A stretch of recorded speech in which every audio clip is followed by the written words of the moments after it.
Guys, I'm talking about some amazing research that tells us chiropractic adjustments increase the prefrontal cortex ability by 31%.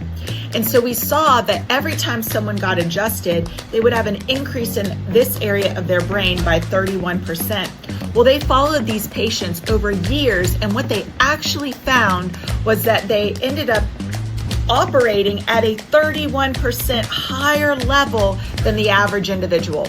That means people who get regular chiropractic adjustments on a weekly basis have a 31% higher prefrontal cortex firing. They're smarter, they're able to focus better, they know where they are in space, and they avoid risky behaviors. God bless you.